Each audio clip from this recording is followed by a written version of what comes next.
एक वस्तु का द्रव्यमान 10 केजी है, यानी कि m का मान दे रखा है 10 केजी, ठीक है।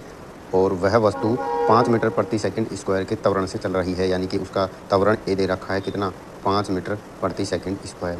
उस पर लगने वाले बल का मान ज्ञात कीजिए। बल का क्या फॉर्मूला होता है, F बराबर m गुणा ए, द्रव्यमान गुणा त्वरण, ठीक है। तो द्रव्यमान कितना है 10 गुणा त्वरण कितना है 5, कितना हो गया 50 न्यूटन, ठीक। अगला क्वेश्चन है, किसी वस्तु पर 100 न्यूटन का बल कार्य कर रहा है, बल कार्य कर रहा है यानी इसका F दे दिया इसने, बल कितना है 100 न्यूटन। उसका द्रव्यमान यानी m ये दे दिया कितना है 25 केजी है।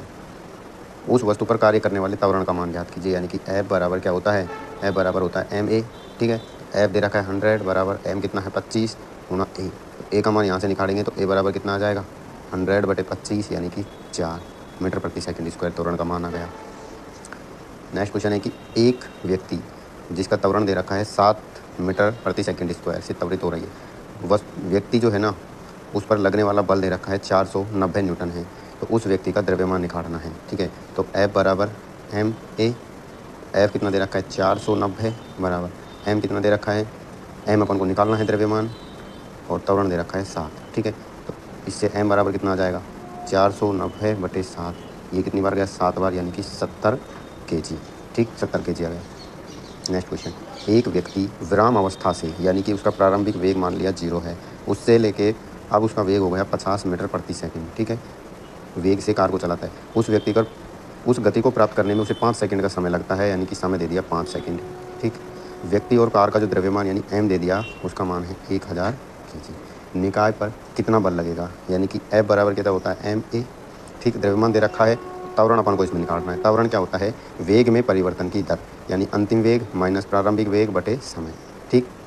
अब ये क्या है 50 माइनस 0/5, 50/5 यानी कितना आया 10 निकल के आया त्वरण, ठीक है। तो F बराबर कितना हो जाएगा, m कितना है, m दे रखा है कितना 1000, ठीक। 1000 गुणा ये कितना निकल गया 10, तो ये हो जाएगा 10,000 न्यूटन। किसी वस्तु का द्रव्यमान 10 केजी है, यानी उसका द्रव्यमान m दे दिया, उसने कितना दे दिया 10 केजी। वह 8 मीटर प्रति सेकंड के वेग से चल रही है, यानी उसका वेग दे दिया अपन को कितना है 8 मीटर प्रति सेकंड। पूछा उसका संवेग और गतिज ऊर्जा कितनी होगी। तो संवेग जो होता है P बराबर m गुणा द्रव्यमान गुणा वेग होता है, m गुणा v होता है।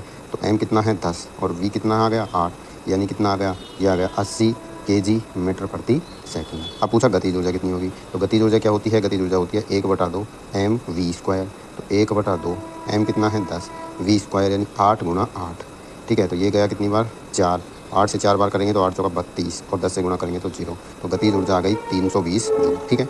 अगला क्वेश्चन छठा, एक वस्तु का संवेग कितना दे रखा है 50 दे रखा है, ठीक है। उसका वेग दे रखा है ये है, तो पूछा उसका द्रव्यमान कितना होगा। संवेग दे रखा है, संवेग क्या होता है, संवेग बराबर होता है द्रव्यमान गुणा वेग, ठीक है। तो संवेग दे रखा है ये है 50, द्रव्यमान उसने अपन से पूछा है और वेग दे दिया उसने कितना है 5, तो द्रव्यमान कितना हो जाएगा 50/5, यानी कितना आ जाएगा 10 केजी आ जाएगा। अगला है 200 न्यूटन बल वाली वस्तु का आवेग, यानी आवेग दे रखा है इतना है, तो पूछा है उस वस्तु पर कितना समय पूछा है। तो देखो आवेग का फॉर्मूला जो होता है वो होता है बल गुणा समय होता है, I बराबर F गुणा T होता है। तो आवेग दे रखा है कितना 1000, ठीक है। बल दे रखा है कितना है 200, समय पूछा है तो 1000/200, 2 0 से 2 0 गया, ये आ गया 5, आवेग का मान आ गया 5। 100 न्यूटन बल वाली वस्तु को 5 मीटर विस्थापित करने पर कार्य कितना करना पड़ेगा। तो कार्य का क्या फॉर्मूला होता है, कार्य होता है बल गुणा विस्थापन, ठीक है। बल गुणा विस्थापन होता है, तो बल दे रखा है कितना 100, विस्थापन है 5, तो कितना हो जाएगा 500 जूल, ठीक है। अगला क्वेश्चन देखो, एक कुली 50 केजी द्रव्यमान को उठाकर प्लेटफॉर्म पर 500 मीटर चलता है, तो कुली द्वारा किया गया कार्य कितना होगा। तो देखो जब कार्य का जो फॉर्मूला होता है वो होता है F/s cos थीटा, ठीक है। अब जब कुली जो होता है ना, जैसे ये कुली है, ये जब वजन उठा के चलता है ना, तो जो वजन है उसका बल नीचे कार्य करता है और उसका विस्थापन इधर होता है, तो ये जो कोण बनता है वो 90 डिग्री का कोण बनता है, और cos 90 का जो मान होता है वो 0 होता है, तो ये पूरा 0 हो जाएगा, इसलिए किया गया कार्य कितना हो जाएगा, इसमें 0 हो जाएगा।